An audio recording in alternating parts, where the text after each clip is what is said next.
Ooga chaka, ooga chaka. Ah.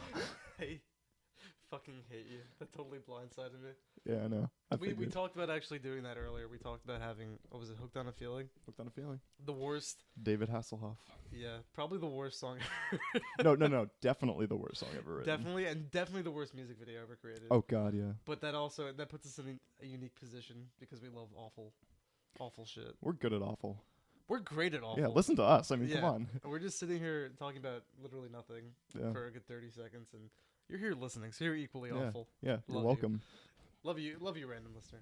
All right, so welcome to Pod Sessions again, reunited. It feels so good. So good. So fucking good. It's been a few weeks. I'd say about a month, right? Yeah, it's been Right a around while. a month. Yeah, I think it's been a month. We've been busy.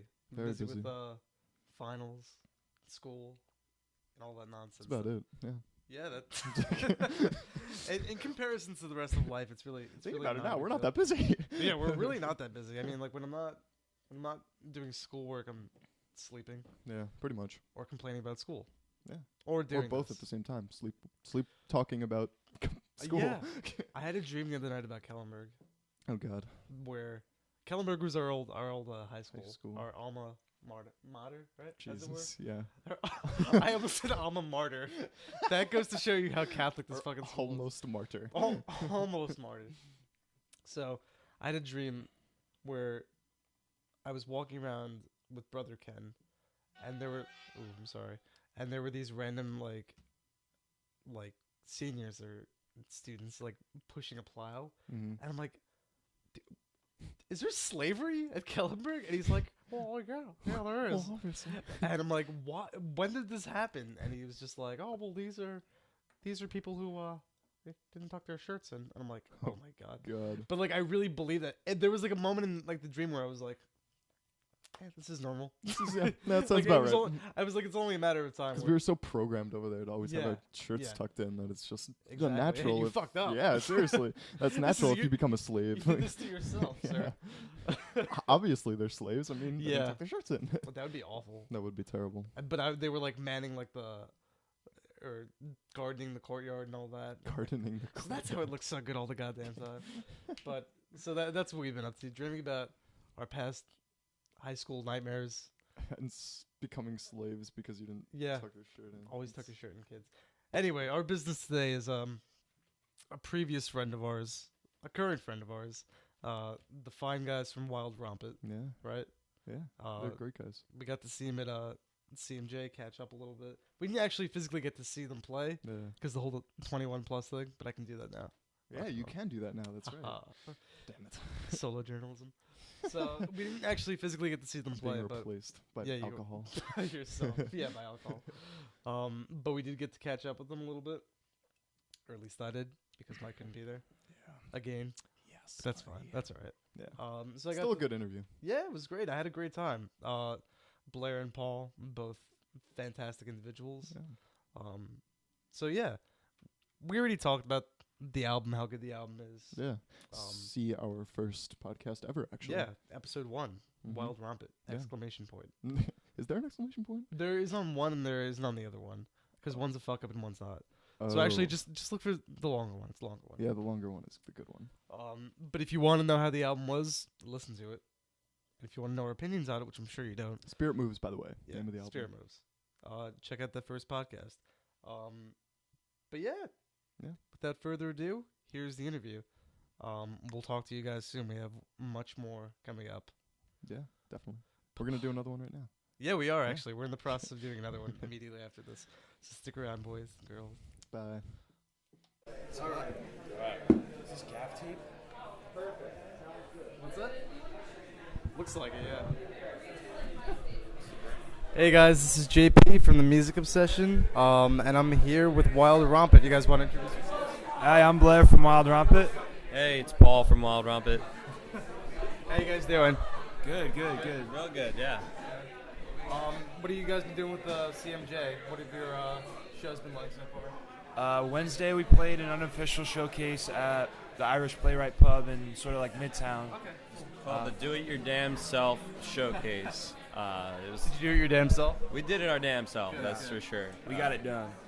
Yeah, it was a small thing put together by a bunch of really cool people, kind of a last minute thing. And it was a tight space and not really a professional kind of venue, but we made it work, and we kind of just overcompensated with our stage presence, trying to go as nuts as possible, jumping off of stuff, and one of the closing band I think did sound, so that was cool of them. Mm-hmm. And and then yesterday we played at Ella Lounge for the Turnstile Music Showcase. That was great. We played with our friends, the Idea Men. Whose lead singer got arrested, so the guitar player had to sing. Get the fuck out. What do you get arrested for? Too many tickets. Too many parking tickets. You can get arrested for that? He got arrested for too many parking tickets in New York when he's a New Jersey resident. So they wouldn't let him out. They wouldn't let him out of jail. So we were having like this whole like free mat kind of thing. Hashtag free Jurasek. Free Jurasek, yeah. Holy shit. I had no idea that was a thing. I'm a fucking criminal justice major. I should know these things. You guys been enjoying it so far? Yeah, it's been a lot of fun. Yeah. How'd the crowds been? Yesterday was packed. Yesterday was packed, and then Wednesday was pretty good too. Yeah, we can't complain. Good. We actually just talked to Toy Soldiers. They're from Philly. I know Ron. Met them. I guess we've been running into them for a while through all the big picture stuff, but I was formally introduced to Ron a few weeks ago at a show that I was working, and he was just attending, and we kind of hit it off, talking. And they were signed to a record label I worked for. Really? Before I worked for them, they just did a one-off with them a long time ago. So Which record label is that? Mad Dragon Records. It's Drexel University's record label. Oh, that's right. Do you want to talk about your album a little bit? I mean, we talked Sure. about it on our podcast, but I'd love to hear your perspective on it. Sure. What about it? What were the big inspirations for it? Like, where do you get a lot of the sounds from, do you think? Cool. When we went in to record, Brandon is the producer, the guitar player, so we never did a full-length record, and we never sort of focused on tone and like aesthetic, really. We sort of just went in and made it sound as good as we could, and then we just tracked it almost like it would be live. But this record, we really wanted to focus on all the sounds and the structure of every song and making sure that it was consistent and cohesive. So that was something we really focused on. And then just songwriting, it took a long time to write the record. It took about a year. 10 tracks, like before we did like a 6-track EP. This was 10 tracks, which is, a lot of songs. So it was like a lot more time that we had to commit to it. I feel like a lot of the arranging of it was stuff we never played live.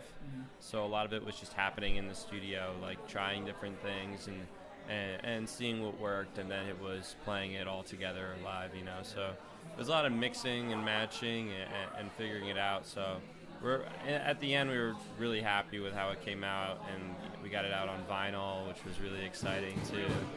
What made you guys want to do that? Because the whole vinyl thing's coming back. I grew up with my dad collects jukeboxes, so I always thought it was like always a thing. But as I got into high school, I realized people at that point CDs were dying out, but just pirating was happening. But now vinyls are really coming back in a big bad way. How do you feel about that? I think with pirating and MP3 players being so cheap, people don't want CDs because it's just easy to plug in an MP3 player, but to have a product that is art almost, and just when you play a vinyl record, it's just like the aesthetic and it's the mood of it. It's very like sit down and do it. It's like you're gonna watch a movie, you're gonna listen to a vinyl record. You can't skip around. It's a dedication. It's definitely a dedication, and people that are into it, like my friends who are music lovers, they all buy records. I know I have a lot of friends who, will get music online, buy it on iTunes. I do that too, But my friends who are real music lovers, they buy a record. That's just, I don't know, that's just like their thing. So I guess, we're trying to appease to that, and I don't know. It's kind of, we had an awesome graphic designer from Florida, or maybe he's from Australia and lives in Florida. We're not really sure. But he was a really he's from Florida. His name's Joshua Newman. Blair found him on Instagram, and he just does beautiful art. And He did your artwork, you said? yeah, he did the album, and yeah, and so it was kind of like, the album coming together, and we wanted that, to people to like really listen to it and appreciate it, for what it was, and then having the artwork too along with it, just like a nice piece to have. Absolutely. I mean, and with the vinyl, it's like we said, like it's you have to sit down and dedicate X amount of minutes to listen to everything on the track. Now it's just so easy to look at, take out your phone, buy the track you like, and then you don't hear the rest of the album. That's that. Yeah. But it has a warm sound too. You know what I mean? There's a certain quality to hearing it from a record player that's different from just through headphones or anything else. Would you agree with that? Oh yeah, definitely. I mean, I can't say that I've experienced vinyl records to the fullest because my record player is like a $20 USB one, but so we went to a record store in Chicago, and like the cheapest turnstile there was like $2,000. That's ridiculous.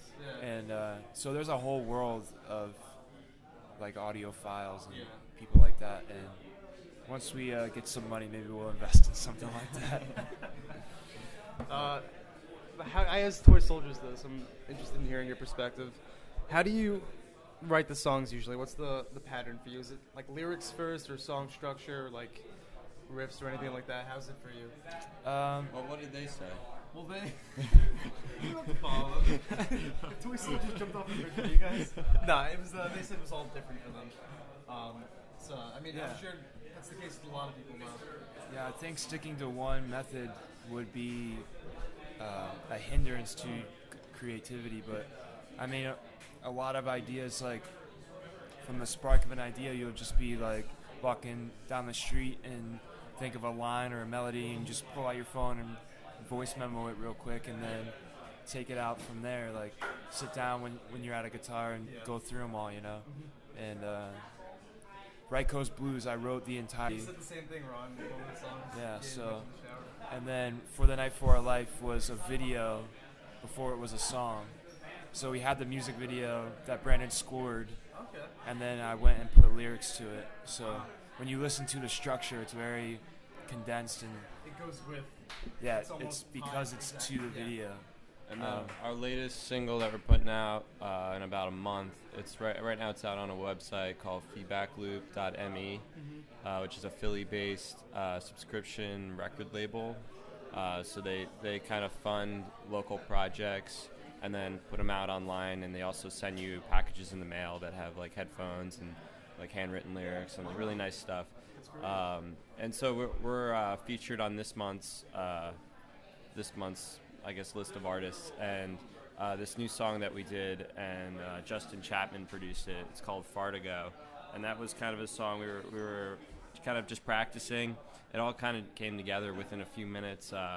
We had like Sean had a beat and Brandon had a lick, and then Blair just started feeling some kind of like melody and vocal line that was coming, and it all just kind of stuck. So we had a song within like a few minutes, and now we played that last night, and that was the song that stuck with a lot of people. People were like, "What was that first song?" So that was a really cool thing too. So it comes in a lot of different ways, the songwriting. I mean, that whole song started with this little riff I was playing. It's like this little like loopy arpeggio that's not even in the song anymore. So that's the funniest thing to me is that it all started out like, dude, I really want to use this lick that I got, and then it didn't even make the cut.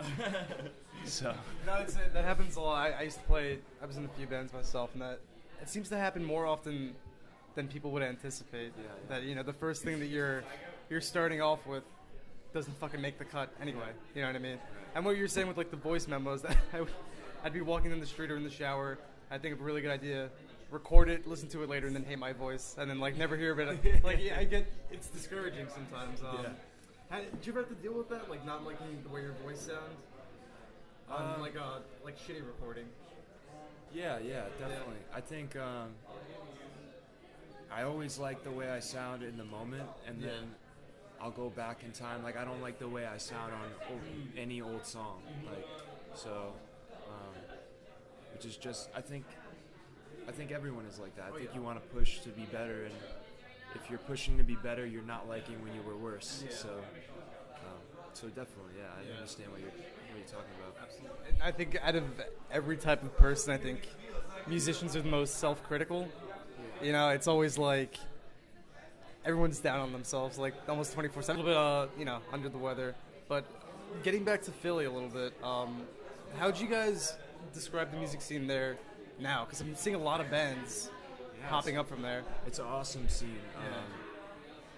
The scene we were sort of in was just based around Drexel and all the bands at Drexel, and I can't say one band was bad. And there's a huge house show scene there, and bands like Modern Baseball. They're playing, I think, tomorrow. Yeah, they're playing tomorrow. Our friend W.C. Lindsay, he's like started out as electropop, but I hear he's not playing with a laptop anymore. So. And then Shamans, who played last night, we went and saw them. Where they play? Delancey. So there's like a lot of bands popping out from over there that was in our scene, but beyond our scene, like Toy Soldiers and the Lawsuits, and there's like a whole Hush Sound. There's whole no, not the Hush Sound. What's that band with the song Sister Cities? I don't know what you're talking about. There's a whole like folk indie kind of thing coming out of there, and it's really awesome. And it's kind of Hop Along. Hop Along, they're great. Okay. And I don't know, it's kind of cool to come to these kind of things and see them, and then a lot of times they're like, oh, you're from Philly? Oh, we're from Philly, and then like so many people that they know. It's like it's a scene that's small where you pretty much know everybody, and if you're there long enough, you will meet almost everyone that's playing out, and it's a great thing. And with the radio stations there, with XBN and 104.5, they're all like really supportive and really involved in the music scene, the local music scene. And I'm not sure. I feel like New York is just so big. New York is like that, but it kind of gets lost. And I think Philly, kind of how small it is and how close knit the music scene is. I think it's really awesome how everybody kind of supports it. One thing I'll say about New York, and this isn't trash talking, and I love the whole state. It's been nothing but good to me. But the music scene is cutthroat. There's no other way to describe it. Philadelphia sounds a bit more everyone helping each other out a little bit, But here it's like there's always that really underlying sense of competition, even though the people here aren't the most competitive. So it's always like, kind of like, oh yeah, I see that's a nice band, yeah, it's cute, and then like they go and do their thing and like trash talk and all that. But that's good. Like it's more of a community thing. Is what you're saying. Right. Yeah, that's good. And I think with playing here too, it's like, I don't know, it might just be how difficult it is to get around the city. Yeah. Or how like fast paced everything is, but I think it's just how much music is going on at any given time. Yeah. I mean, it's awesome in regards here that you have walk-in crowds everywhere. Philadelphia, a lot of places you got to bring your own crowd. But then the thing that I think Philly has with their music scene is that everybody kind of like hangs out and stays for the show. And all the bands hang out and stay. Sometimes in New York you get some bands who are just like they just kind of play and then leave and then they just, you know what I mean? So yeah, I don't know. Not saying all of them are like that. Just sometimes. A lot of them are. It's fine. it's just the fact. But the good thing about New York is that it's so fast paced that you have like people just walking into places just to see what the hell's going on. And, there's always a handful of people that are just there to be there. They're just there to be there, and then they like you, so they say they like you, and they maybe buy something or pick up a card or something like that. Yeah, absolutely. You come here to grow a fan base, and people don't want to listen to you. Yeah. But it's always good to have at least a handful of people say they liked it. Yeah. I mean, the thing here is that if you're from New York and you have a band in New York, it's like, oh, you have a band. That's so unique. You know what I mean? It's not like every other fucking person plays their instrument. But I mean, you guys play rock really, music? Yeah, oh, okay, that's so different. Yeah. I mean, but with you guys, it must be good building momentum, because if you don't get anyone here, fuck it, just go back to Philly, tour, the southern area. I mean, it seems to be a lot more accommodating in the city. I mean, everyone here again. It sounds like I'm bashing New York. This is just my honest opinion. I think I've earned it after 20 years of living here. It's just people aren't open to the newer music, especially like the indie music, like you guys. How do you feel about expanding it?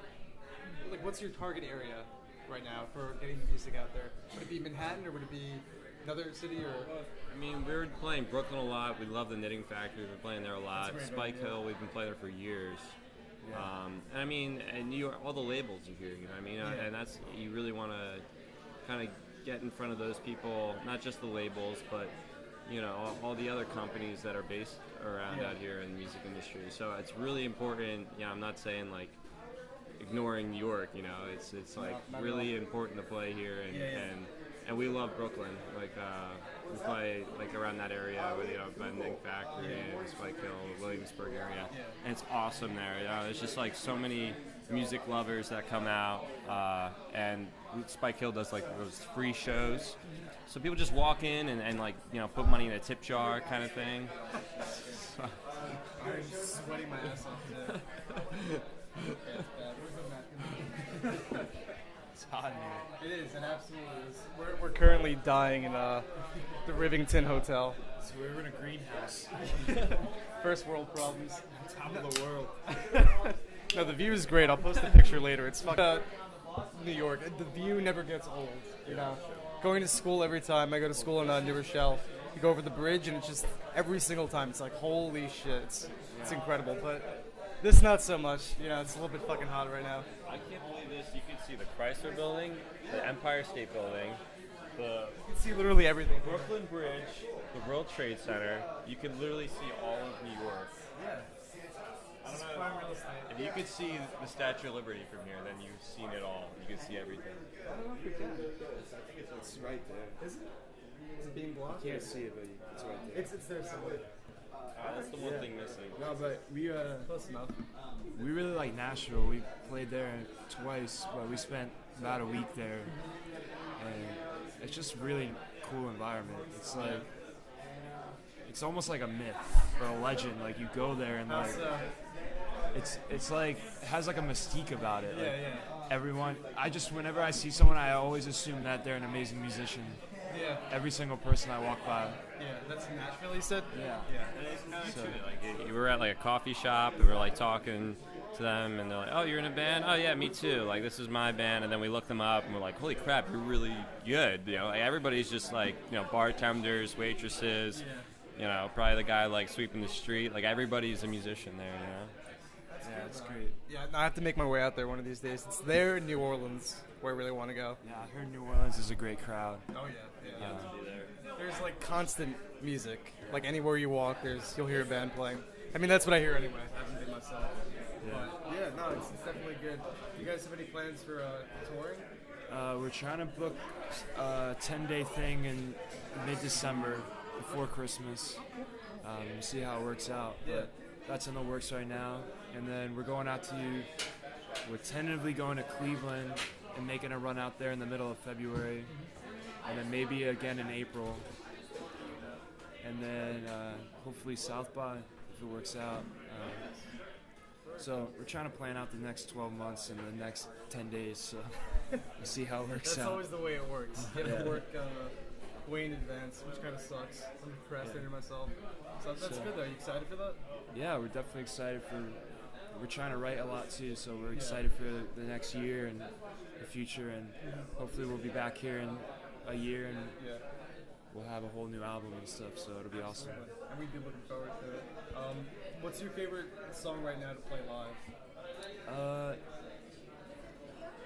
It goes back and forth. I really like playing Spirit Moves. It depends on the crowd, because if a crowd is like super attentive, and when you break it down into a small, like, really quiet section and it's completely silent and you know people are listening, it's really powerful to know that you have everyone's attention.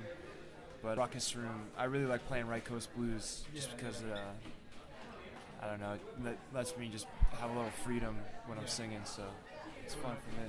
What about yourself? Like you said, it kind of changes. This week it was Lost, because there's this break in the song, and I like I said, we were kind of overcompensating with stage presence. Yes, like past. That's fine. Just because just we were playing small places and it's really loud and so we're just like it's kind of hot and sweaty and everybody's kind of staring at you. So there's this break in the song where everything kind of stops. And what he's trying to say is he climbed up on an amp that was really wobbly and then jumped off. Right, but then 3 times. But then the next day, somebody was like, "Oh, well, you jumped yesterday," So then I had to one up it the next day. So I just waited for that break in the song and then jumped. That's Every fun. day he jumps higher. One day I'm not gonna come down. All stuck on the wall. No, that's cool though. I feel like that's the best part. That's almost 90% of the show, having this stage presence. Because if you're just standing there, kind of doing nothing, then it's the music and it's the show that you present too. And you guys put on a great show. Thanks. Of course. One question I had was, you guys had like a backtrack for a few songs. How does that work? I've always been curious. Like, how do you sync that up? We didn't use it this week because of just our setup. Computer broke, Yeah, so we haven't had it yet. So, that's a shame. but yeah, it's really easy. It's just it's a track that's stereo, hard panned. One side is click, and the Sean listens to the click, and the other side goes out the speakers, and Sean keeps time for us. That's cool. And Actually, it's magic. it is. It's a little bit of magic. Music magic. It's always fun to see bands and you don't know where sounds are coming from, or you'll see like a sampler on stage or something, but they got to keep time somehow. So Yeah, absolutely. it's always interesting to figure out those things. But I didn't know how Shamans was doing it yesterday. They're like an almost electro indie band. They got They have really good samples, and I don't know. I didn't see anyone with any in-ears. I don't know. It's always impressive when you can do that because it has to be in sync, like 100%. Like you can't really fuck it up. It has to sound good with everything else that's going on. But it's one thing when you're doing it with the record, you can kind of morph everything around it or morph it around everything else. When you're doing it live, it's especially if it's like a track. Right. If you fuck up like one beat, that's the song right there. Yeah. It's also like when we play like smaller stuff and things like this. It's like Sean's got to play to a click when he does it. It's a little bit boring because all he's doing is playing the, you know what I mean? Yeah. So I think the reason we didn't use him this week is just because the whole feel thing. You can just like feel it out better. If he's not playing to a click and he's playing to us and we're playing to him, it just feels good. It's a different show. A completely different feel. There's a lot more freedom when we don't play with them. And we kind of like feel out the situation and see what will work better. But we have a lot of stuff on the record that we don't play live. Like a lot of it's really piano based, and obviously we don't have somebody playing piano. And then my cousin played cello on the title track, so hopefully one day we'll get him out to play cello. Yeah. But yeah. Hopefully one day we'll just have like 10 more people in the band. Wild Rompit Orchestra. Like the National, like they have awesome recordings, and like they just have so many people on stage now or Arcade Fire, Yeah. They're like growing every time I see them. Well, did you hear about their secret shows? No. Their new album's called The Reflectors. Okay. And they kept playing on XM radio, like, this band, The Reflectors, is playing a secret show, like... Oh, so it was like a pseudonym kind of, like they were going up in like... Yeah. Oh, okay. So you had to go like this band, The Reflectors, that no one's ever heard of on Facebook, and then they sent you how to get to the show. Wow. And I heard they had like secret things, and if you like pre-ordered the album, then you get first dibs on the secret shows or something like that too. So if you like pre-ordered the album, you have like a pass in or something. You're like one of the most famous bands in the world when you can make yourself into another band and people have never heard of, and people come to your shows. Yeah. All right, guys. Thanks so much for talking to us. Hopefully, we'll see you around New York again soon. Yeah, definitely. And if not, I'll definitely come to Philly to see you guys Yeah, again. thanks so All right, much. It's been real. Thanks. Woo. I am dying right now. I have Thank you so much. Offer. Of course. All right. If you guys ever, like I said, if you're ever around again, you're more than welcome to come on like the full show, full podcast. Oh yeah. We have your email, right? Yeah, We've emailed WildRompit@gmail.com. Email me so I can forward it to them. Sounds good. All right, guys. Take care. Hit us up on Facebook. Absolutely. Our names and stuff. All right, we'll do, man. Good luck to you. All right. Yeah, definitely. Keep it real. Hanging out.